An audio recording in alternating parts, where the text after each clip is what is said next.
So yun, dito ako ngayon sa taas. Yan.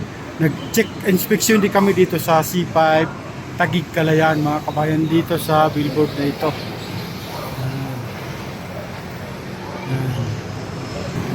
Yan. Dito po sa taas.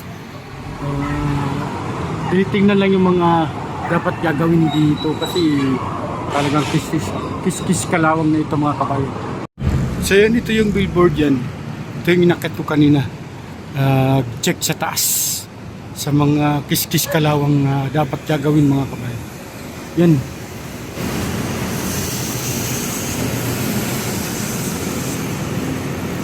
Yan.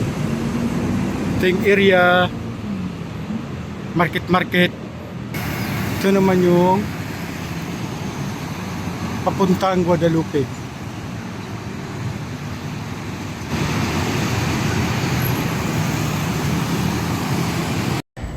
Okay, yan. Tapos na. Pauwi na tayo. Papunta na ng planta. Maraming salamat sa lahat. Kung gusto nyo itong video na ito, please like, share, and subscribe. Maraming salamat po and God bless.